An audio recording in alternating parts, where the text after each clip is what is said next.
Hello दोस्तों, आज मैं आपको द टाइगर किंग पढ़ाने जा रहा हूँ और ये क्लास 12th का चैप्टर है।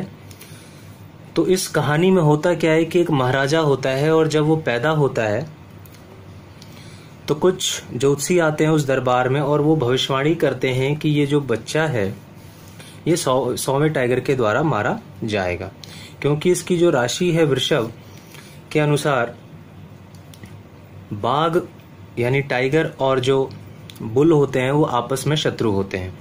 यानी कि वृषभ राशि के हिसाब से बुल और जो टाइगर होते हैं वो आपस में शत्रु होते हैं और इस तरीके से इसकी जो मृत्यु है वो 100वें टाइगर के द्वारा होगी। तो इस पर वो 10 दिन का जो बच्चा होता है वो बोल उठता है और वो ये कहता है कि पंडित जी या ज्योतिषी जी, जो पैदा हुआ है उसको तो मरना ही है और इसमें आपने कौन सी नई बात बता दी। बात तो तब होगी जब आप तरीका भी बताए कि मैं किस तरीके से मारा जाऊंगा। तो पंडित ने बताया या ज्योतिषी ने बताया कि मैं बता तो रहा हूं कि आपकी जो मृत्यु है वो 100वें टाइगर के द्वारा होगी।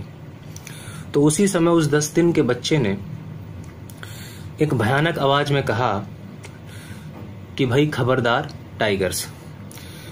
फिर धीरे धीरे उस बच्चे की जो है परवरिश हुई, उसको अंग्रेजी माहौल में पाला गया, उसको अंग्रेजी गाय का दूध दिया जाता था, उसको अंग्रेजी ट्यूशन दिया जाता था, वो अंग्रेजी फिल्में देखता था। जब वो 20 वर्ष का हुआ तब उसने राज्य की लगाम अपने हाथ में ली। अब उसने क्या किया कि धीरे धीरे उसको एक कहावत याद आई कि आत्मरक्षा में गाय पर भी वार करना जो है वो कोई बुरा नहीं है, वो कोई गलत नहीं है। तो उसी तरीके से उसने अपनी आत्मरक्षा के लिए अगर टाइगरों को भी मारना शुरू कर दिया तो इसमें कोई भी गलत बात नहीं है। तो यही सोच करके उसने टाइगरों को मारना शुरू कर दिया। तो जब उसने पहला टाइगर मारा तो वो घमंड से भर गया और उसने उस ज्योतिषी को बुलवाया अपने दरबार में दोबारा और कहा कि मैंने तो टाइगर को मार दिया, मुझे तो कुछ नहीं हुआ। तो फिर उस ज्योतिषी ने बहुत ही आराम से कहा कि महाराज, आप ऐसे मारते मारते 99 भी मार लेंगे तो कोई दिक्कत नहीं है, लेकिन आपको 100वें से जो है वो बच के रहना चाहिए। तो उसके बाद जो महाराजा है वो माना नहीं और प्रतिबंधपुरम जो उसका राज्य था वहां पे उसने कई टाइगरों को मारा और इस तरीके से उसके राज्य में एक समय पे टाइगर जो है समाप्त हो गए। उसी बीच हुआ क्या, एक ब्रिटिश उच्च अधिकारी आया प्रतिबंधपुरम में और उसने अपनी इच्छा जताई कि जो वो उस राजा के राज्य में टाइगरों को मारना चाहता है और उस मरे हुए टाइगर के साथ फोटो खिंचवाना चाहता है। तो जब उस ब्रिटिश अधिकारी ने अपने सेक्रेटरी को भेजा राजा की परमिशन मांगने के लिए, तो उस राजा ने मना कर दिया। उसके बाद फिर ब्रिटिश अधिकारी को जब ये सब पता लगा तो उसने कहा कि चलो ठीक है। सेक्रेटरी को बताया गया कि ठीक है, राजा से ये कहो कि ठीक है मैं शेर नहीं मारूंगा, लेकिन मुझे सिर्फ मरे हुए टाइगर के शव पर अपना पैर रख करके और गन को होल्ड करे हुए यानी बंदूक को पकड़े हुए फोटो खिंचवाने दो। लेकिन राजा ने उसके लिए भी मना कर दिया। अब उसको ये डर लग गया कि कहीं ऐसा ना हो वो ब्रिटिश जो अधिकारी है वो मुझ पर अटैक ना कर दे, वो मेरे राज्य को छीन ना ले। तो ये सोच करके उसने अपने मंत्री दीवान के साथ कुछ बातचीत करी और उसने ब्रिटिश अधिकारी की वाइफ को कुछ अंगूठियों के सैंपल्स भेज दिए। उसको ये आशा थी कि जो उस महिला को पसंद आएंगे वो रख लेगी और बाकी के वापस कर देगी। लेकिन क्योंकि वो महिला थी तो महिला तो गहने छोड़ती नहीं है, तो उसने जो है सारे के सारे रख लिए। लेकिन राजा को ये तसल्ली थी कि चलो कम से कम मैं अपने राजपाट को तो बचा सका। फिर उसने 10 साल के अंदर अंदर लगभग जो है 70 टाइगर मार दिए। अब उसके राज्य में यानी प्रतिबंधपुरम में कोई भी टाइगर नहीं बचा था। फिर उसने कुछ बातचीत करी अपने दीवान अपने मंत्री से और उसने एक शाही परिवार की लड़की से शादी करने का निश्चय किया ताकि उसको दहेज के रूप में उसका भी राजपाट मिले और वो वहां के टाइगरों को मार सके। तो जब भी वो अपने वाइफ के एरिया में जाता था तो वहां पर टाइगरों को मारता था। तो इस प्रकार वो धीरे धीरे 99 टाइगर उसने मार लिए। अब क्या हुआ कि उसको जो लास्ट टाइगर था वो मिल ही नहीं रहा था, काफी समय लग रहा था और उसको कहीं पे भी वो लास्ट टाइगर जो है मिल नहीं रहा था। तो वो धीरे धीरे बेचैन हो रहा था, चिड़चिड़ा हो रहा था। उसने उस बीच कई अपने अधिकारियों को नौकरी से निकाल दिया। उसने फिर दीवान को भी चेतावनी दी कि अगर आखिरी टाइगर नहीं मिलेगा तो मैं तुम्हें भी नौकरी से निकाल दूंगा। तो दीवान बड़ा चालू था, चालाक था, उसे अपनी नौकरी बचानी थी। तो उसने क्या किया, वो मद्रास में पीपल्स पार्क गया और वहां से एक बूढ़े टाइगर को वो ले आया अपने कार में।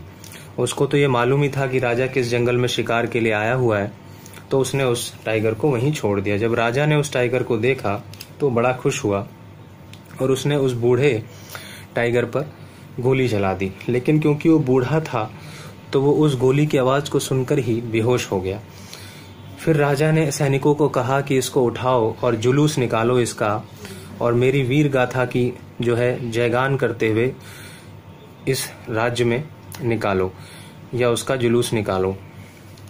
तो जब सैनिक उसको उठाने के लिए गए तो उन्होंने देखा कि टाइगर तो जिंदा है, वो खाली बेहोश हुआ था। और वो डर गए कि अगर हमने ये सूचना राजा को दी तो राजा जो है हमें नौकरी से निकाल देगा और गुस्सा हम पर होगा। तो इसीलिए उन्होंने राजा को बिना बताए ही उस टाइगर को मार दिया और उसको दफना दिया और उस पे मकबरा स्थापित कर दिया। इसी बीच जो राजा है अपने परिवार, अपने बच्चे, अपनी फैमिली के साथ समय नहीं बिता पाया था।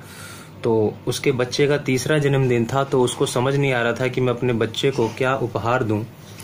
तो इस वजह से वो एक दिन ऐसे ही गुजर रहा था तो उसको एक खिलौने की दुकान दिखी। उसको एक खिलौने का टाइगर पसंद आया, लेकिन वो जो टाइगर था खिलौने का वो किसी बढ़ई ने बनाया था, लेकिन वो बढ़ई उतना अच्छा नहीं था और उसमें कुछ पिन निकली हुई थी, कुछ कील सी निकली हुई थी। और जब वो खेल रहा था अपने बच्चे के साथ तो वो दाएं हाथ में उस टाइगर के चिप गई वो तीली या वो पिन और इन्फेक्शन में तब्दील हो गया और इस तरीके से वो राजा मारा गया। तो इसीलिए लास्ट में ये कहा गया है कि जो टाइगर है, जो राजा है, उसको स्वामी टाइगर द्वारा उसकी मृत्यु हुई या हो गई। तो आशा करता हूँ ये आपको हिंदी समझ में आ गई होगी। अब हम इसकी इंग्लिश पढ़ते हैं। इसकी स्टोरी देखो, तो इसकी समरी है द महाराजा ऑफ प्रतिबंधपुरम। जो महाराजा था ऑफ यानी का प्रतिबंधपुरम का महाराजा इज द हीरो, वह हीरो है ऑफ द स्टोरी, इस कहानी का। ही इज गिवन, इसके बाद देखो थर्ड फॉर्म में ये पैसिव लाइन है कि उसको दिए गए या उसको दिए जाते हैं मैनी नेम्स, कई सारे नाम दिए गए, सच एज जैसे सतव्याग्र सामरी, महाराज धीराज, विश्व भुवन सम्राट, सर जिलानी जंग बहादुर, ये सब उसके नाम थे। But this name is often, लेकिन इस नाम को अक्सर शॉर्ट कर दिया जाता है, छोटा कर दिया जाता है टू दी टाइगर किंग से, यानी कि उसको टाइगर किंग भी कहा जाता है। व्हेन, जब, ही वॉज बॉर्न, जब वह पैदा हुआ था। इस कोमा का मतलब होता है हिंदी में तो। द एस्ट्रोलॉजर यानी ज्योतिषियों ने हैड फोर टोल्ड यानी कि भविष्यवाणी की थी दैट की वन डे, एक दिन, the tiger king would have to die. Would have to का मतलब होता है ना पड़ेगा, यानी टाइगर किंग को मरना पड़ेगा। He was only 10 days old, वह था केवल 10 दिन का। व्हेन, जब, ही हर्ड, सेकेंड फॉर्म है, उसने सुना, ऑल दिस, यह सब। एट दिस, इस पर, ही स्पोक अप, वह बोल पड़ा, all those who are born, all यानी सभी, दोज यानी वो लोग, हु आर बॉर्न जो पैदा होते हैं, will one day have to die. Will have to का मतलब ना पड़ेगा, कि एक दिन उन्हें मरना ही पड़ेगा जो पैदा होते हैं। देयर इज नथिंग न्यू, यहाँ कुछ नया नहीं है, इन दैट, उसमें, मतलब वो कहता है कि जो पैदा हुए हैं वो तो मरेंगे ही, तो यहाँ कुछ ऐसी कुछ नई बात नहीं है इसमें। There would be some sense, यहाँ कुछ सेंस होगा, यहाँ कुछ बात निकलेगी। इफ, यदि, यू कुड टेल, यदि तुम बता सको, अस हमको, या हमें, द मैनर, तरीका, ऑफ दैट डेथ, उसकी मौत का, मृत्यु का। एवरीवन वॉज सरप्राइज, हर कोई सरप्राइज था, आश्चर्यचकित था, टू हियर, सुनकर, दीज वर्ड्स, ये शब्द, फ्रॉम द चाइल्ड्स माउथ, बच्चे के मुंह से। नाउ, अब, द एस्ट्रोलॉजर, ज्योतिषी ने ट्राइड, कोशिश की, टू गिव, देने की, हिज एक्सप्लेनेशन। ही सैड, उसने कहा, दैट की, दैट चाइल्ड, वह जो बच्चा था, वॉज बॉर्न, वो पैदा हुआ था, in the hour of the bull, यानी वृषभ राशि के समय पर, उसके आर में, घंटे में। The bull and the tiger are enemies, जो बुल और टाइगर जो होते हैं वो शत्रु होते हैं आपस में। देयरफॉर इसीलिए द डेथ जो है, मृत्यु जो है, विल कम, वो आएगी फ्रॉम द टाइगर से।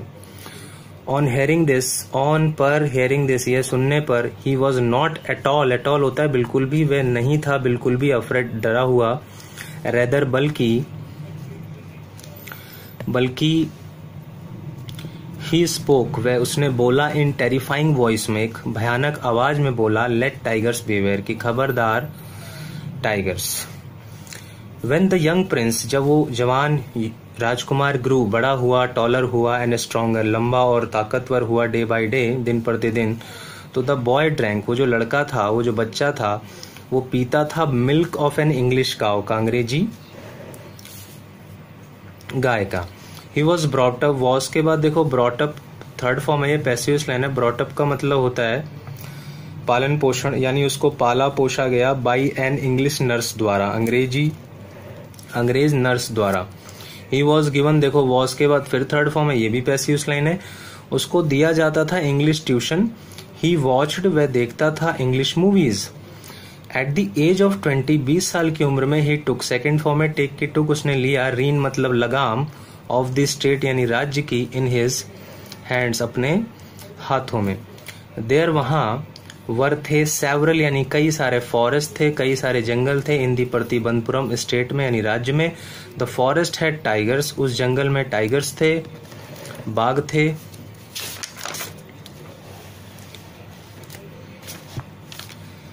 द महाराजा न्यूज, नो की सेकेंड फॉर्म न्यू है, महाराजा जानता था, द ओल्ड सेइंग, पुरानी कहावत, यू में किल, कि तुम शायद मार सकते हो, इवन भी एक काऊ, एक गाय भी मार सकते हो, इन सेल्फ डिफेंस में, आत्मरक्षा में।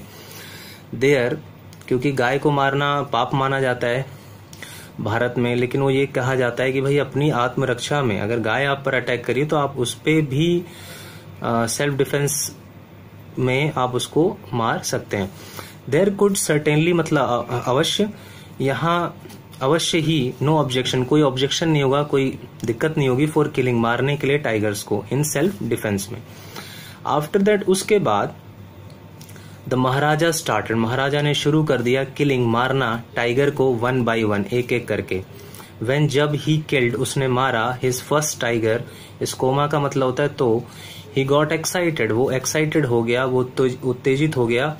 ही सेंट, सेंट की सेकेंड फॉर्म सेंट है, उसने भेजा या बुलावा भेजा, द स्टेट एस्ट्रोलॉजर को, उस राज्य के ज्योतिषी को, एंड सेड, और कहा, व्हाट डू यू से नाउ, अब क्या कहते हो तुम, अब तो मैंने एक टाइगर मार दिया, मुझे तो कुछ नहीं हुआ, वो यूं बोलता है। तो फिर एस्ट्रोलॉजर, वो जो ज्योतिषी होता है, उसने रिप्लाई किया, हेजिटेंटली, संकोच में कहा, योर मेजेस्टी, महाराज, मे किल, तुम मार सकते हो 99 tigers in exactly the same manner, इसी तरीके से, but you must be very careful, लेकिन तुम्हें अवश्य बहुत सावधान रहना होगा, अबाउट द 100, 100वें के बारे में।